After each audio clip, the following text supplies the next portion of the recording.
नमस्कार जयारी विठ्ठल. आपल्याकडे एक दिंडी आहे जी श्रीगोंदा अहिल्यानगरहून आली आहे. ही भाविक मंडळी, भक्त मंडळी, वारकरी मंडळी बरेचशे किलोमीटर अंतर पायी चालून आले आहेत. इथे या ठिकाणी थोडा वेळ विश्रांतीसाठी थांबलेले आहेत. पंढरपूर जवळ आले, आषाढी एकादशी जवळ आली आहे.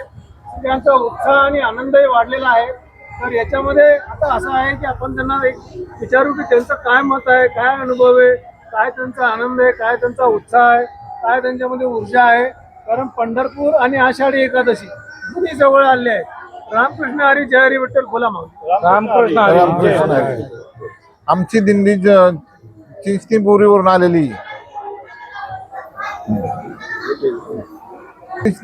आलेली श्रीगोंदा आणि शिरूर तालुका दोन्हीची जॉईंटवरून आलेली 200 किलोमीटर अंतर आहे.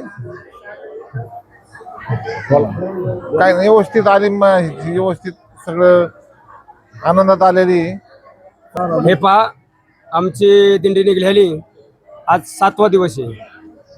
तर चिंचणी आणि बोरी अशी दोन्ही गावची मिळून दिंडी आहे. श्रीगोंदा तालुका, शिरूर तालुका आणि सगळी लोकमतातून निघते दिंडी. हिला काय कुणाचं म्हणजे ही नाही, कोणत्या कार्यकर्त्याचं मदत नाही, कोणाची काही नाही. सगळी लोकवर्गणी करतात आणि थोडे त्यात आनंद घेतात साऱ्या वाट्याने. पहिल्यांदा येऊन नियोजन केलेलं असतं, मुक्कामाची ठिकाणं ठरलेली असतात. मुक्कामाचे ठिकाण ठरले असतात. सगळी लोक येऊन आपापल्या ठिकाणी ज्याचं त्याचं काम करतात. स्वयंपाकासाठी आचारी, महिला मंडळी आहेत, सगळी म्हणजे अशी आदाबणारी माणसं भरपूर आहेत. सगळे व्यवस्थित संध्याकाळच्या पारी काय अडचण नाही आणि सगळी आनंदात अगदी मजेत चाललेली आहेत पंढरपूरपर्यंत. आता उद्याच्याला जाग्यावर जाणार आम्ही. आता उद्या जाग्यावर जाणार. सगळे वारीचा आनंद घेतात. आयुष्याला भाजू चुकला तुका म्हणे वाया गेला, अशा पद्धतीने जिवंतपणे प्रपंच विसरण्यासाठी फक्त एवढाच मार्ग आहे आपल्या शेतकऱ्यांना सगळ्यांना की बाबा वार आठवत नाही, तारीख आठवत नाही, माघारी कधी जायचे याचेही माणसाला काय म्हणजे देहभान हरून जातात. ज्याला वारकरी म्हणतात. सगळं आनंदी आनंद, अगदी सगळी मजात आहेत, काहीच अडचण नाही. आणि अडचण आली तरी बाकीचं काही म्हणजे शासनाची लोक बी जागजागी आपली डिपार्टमेंट उभी असतात, ती बी व्यवस्थित काय कोणाला अडचण आली गाड्या काढून देतात. स्वयंपाकाच्या गाड्या आतमध्ये किती गर्दी असली तरी सोडतात, ते त्यांचं काम करतात. बाकी सगळे व्यवस्थित चाललंय. अशा पद्धतीने इथून आलेलो आहे आम्ही. 8-9 दिवस झालेले. आता 2 दिवस अजून तिथे गेले. उद्याच्याला गेलं की चंद्रभागेला स्नान करणार आणि नगर प्रदक्षिणा घालणार आणि प्रदक्षिणा घालून आल्यानंतर मग तिथं थांबणार 2 दिवस. एकादशीचा कार्यक्रम, दुसऱ्या दिवशी बार्शीचा कार्यक्रम. बार्शी सोडल्या मग आपापल्या मार्गाने सगळी लोक आपल्या मार्गाला येतात निघून. अरे माऊली, मला हे सांगा, एका वर्षामध्ये किती एकादशी असतात एकूण? 24 एकादशी असतात, बरोबर. बरं, आषाढी एकादशीला आणखीन एक नाव आहे, माहिती आहे का? काय नाव आहे? देवशयनी एकादशी. अगदी बरोबर आहे, अचूक उत्तर आहे. देहू आणि आळंदी कोणत्या नदी किनारी आहे? इंद्रायणी. पंढरपूर कोणत्या नदी किनारी आहे? परत ज्ञानेश्वर माऊलींचं जे समाधी स्थान आहे ते कुठे आहे? कितव्या वर्षी त्यांनी समाधी घेतली आहे? त्यांचं जन्मगाव कोणतं आहे? वयाच्या 22व्या वर्षी का 21व्या वर्षी त्यांनी संजीवन समाधी घेतली. जन्मगाव आपेगाव आहे, तालुका पैठण. संत एकनाथ महाराज समाधी कुठे आहे? पैठणला आहे. बरं, जेका रंजले गांजले त्यासी म्हणे जो आपले कोणी म्हणलेलं आहे? संत तुकाराम महाराजांनी म्हणलेलं आहे, बरोबर आहे. वृक्षवल्ली आम्हा सोयरे कोणी म्हणलेलं आहे? बरं, आपण पंढरपूरला जातो, त्या ठिकाणी एक महाद्वार आहे. ते महाद्वार एका संतांच्या नावाने आहे, त्यांचं नाव सांगता येईल का? महाद्वार आहे पंढरपूरला, तुम्ही गेले असता. एक नामदेव पायरी म्हणतो त्याला, बरोबर आहे. नामदेव पायरी नाव ऐकलेलं आहे. ज्ञानेश्वरी ग्रंथाचं पूर्व नाव काय माऊली? भावार्थ. बरोबर.